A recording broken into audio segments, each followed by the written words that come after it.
Welcome, infidels. Today we're going to talk about ancient Phoenicia. I know I say this at the beginning of every lecture, but it's very important here. Watch this video first and read over the source material first before showing it to your child, because in this section we do discuss child sacrifice. Here are the pre-readings from the Book of the Ancient World by Dorothy Mills. I want you to read the section on the Phoenicians. And from the Bible, I want you to read 1 Kings chapter 18, 2 Kings 21:7. Alright, so the ancient Phoenician Empire lasts from around 1500 to 322 BC. The city of Carthage lasts a little longer, till about 156 BC. As you can see, they're a coastal empire. And the most famous cities, Tyre and Sidon, are mentioned in the Bible. They're over here. Another famous city, Carthage, is up here.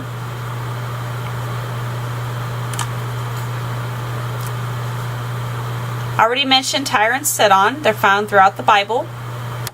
Carthage lasts till around 156, so a little bit longer than the rest of the empire, when it finally falls to Rome during the Second Punic War. These guys were inhabiting ancient Israel when the Hebrews arrived, and that will cause a cultural clash, as we're going to see here in just a minute. The Phoenician Empire was made up of very loosely connected cities. There was no standing federal army or navy, so they were responsible for their own defense and security. Alright, some fun facts and culture for you guys. The Phoenicians were known for their purple dye and glassworks. The name Phoenician actually comes from the ancient Greek word phonos, meaning purple.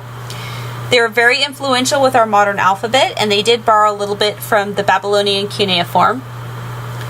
They were master seamen and traders. They were kind of like ancient traveling salesmen. And again, the Hebrews did meet up with these guys and talk to these guys quite a bit. Here's the Phoenician alphabet. You can see some of the characters are similar to cuneiform. This is a Phoenician sailing or trading ship. They weren't these huge like pirate ships or galleons. They were mainly just for transporting goods. As you can see, this is the hull, and they would just stack it up with their purple dye glassworks, and the crew would mainly sleep on the deck. Here's that purple dye. They made it from the shells that they found along the coast of their empire. Here's some of the glassworks that they would make. Alright, here's where we're going to start to see some of the connections between Allah and the ancient world. Their main entity that they worshipped was named Baal. He was also called Hubal or Moloch. And this god was a god that consumed with his fire and brought drought. And in order to placate this god, or keep him from bringing the drought, the ancient Phoenicians would actually sacrifice their children to him. And we'll see how they did that in a minute. I promise no gore, but I think it is important to understanding what's going on today, which is why I included it. They did not believe in an afterlife. They called death the time of non-existence. So when you died, that was it. Bulls were sacred, and their chief god Baal had the head of a bull, as you can see here. So this is Baal, and he was basically this huge metal statue. They think he was made out of bronze. As you can see, he has the head of a bull, body of a man, and he was constructed so that he was mainly hollow on the inside to allow for a fire to be built here. And what the Phoenicians would do is they would put a fire in here, get the statue really, really hot, and then they would take their children and place it in the arms of this thing, and then of course the baby would die because it was coming in contact with a scalding hot statue.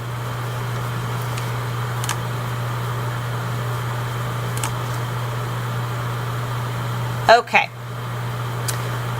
so as I mentioned before, the Hebrews and the Phoenicians did talk to each other, and the Phoenician religious practices are going to cause a little bit of a cultural clash with the Hebrews. The Phoenicians did believe in Baal, but another major entity they worshipped was named Asherah. She was a fertility goddess, very similar to the Babylonian Ishtar.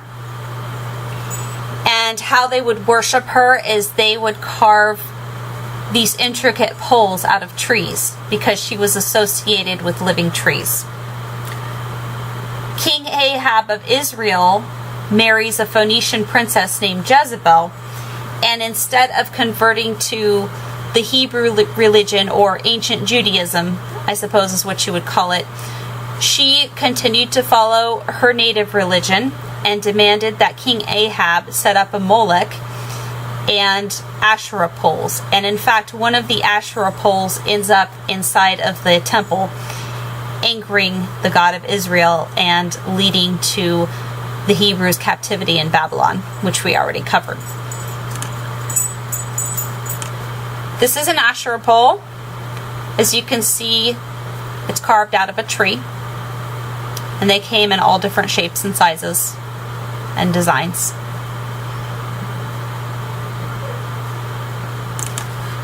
Some of the Phoenician texts we found say that Asherah was married to Yahweh, but the Hebrew prophets firmly rejected this idea because he's not the marrying type. So her worship was prohibited in the Bible. She's a major rival to Yahweh. I'm not going to make you read all these, but if you're interested, go ahead and take a look at them. These are all the sections that talk about her. And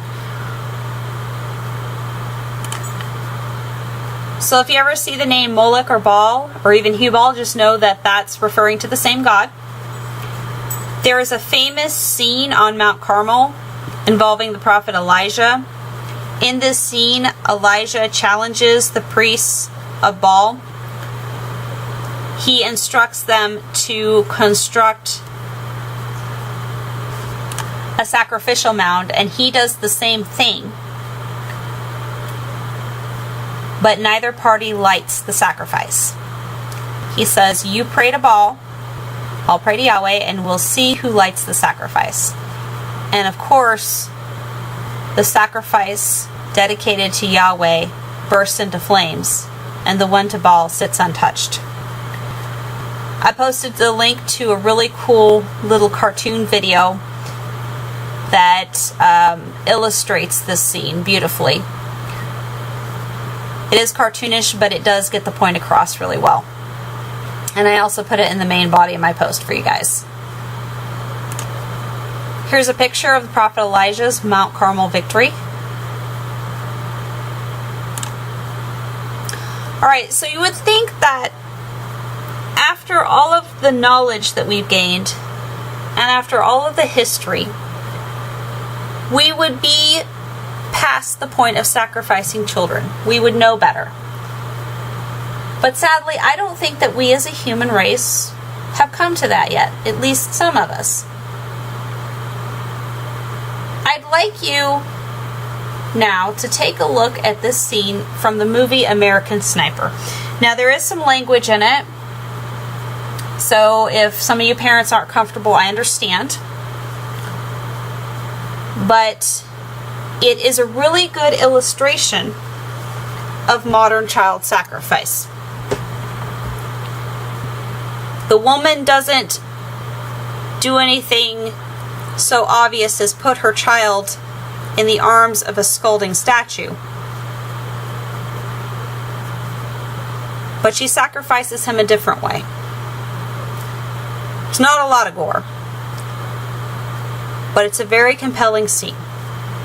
Now, I know, guys, this is a movie, but it is a movie based on the true life story of Chris Kyle, the American Sniper. And I can tell you, I have connections to the military. That scene is very well done and might as well have been rolling off the side of a tank. Once you've watched that movie, or I mean that little clip, think about the following questions.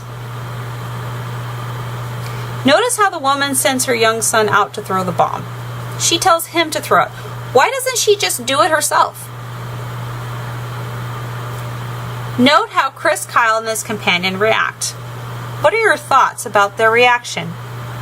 Would you react the same way? Why or why not? And is this Moloch worship? What do you guys think?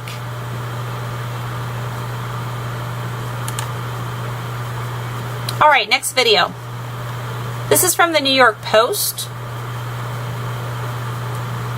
In this video, a father briefly discussed sending his daughters in to do a suicide mission in Syria.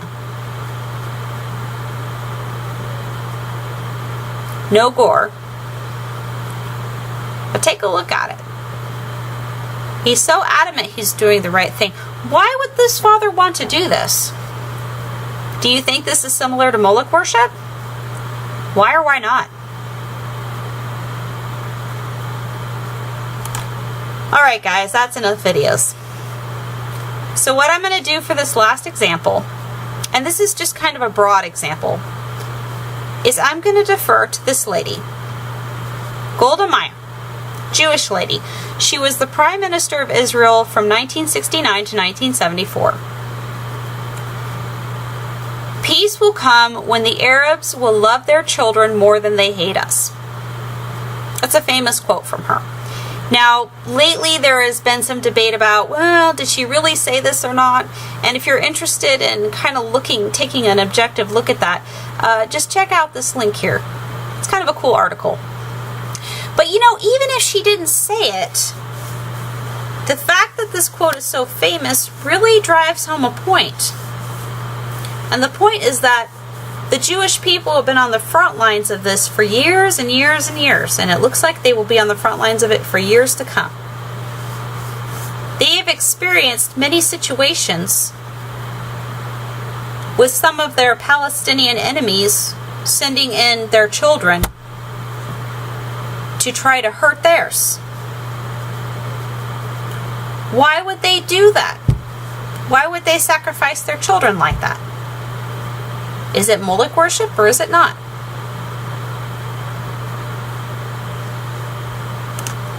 Alright, in conclusion, we've seen 3 examples from 3 different parts of the world: Iraq, Israel, and Syria. What do the people sacrificing their children in these modern times have in common? If you don't know, don't worry about it.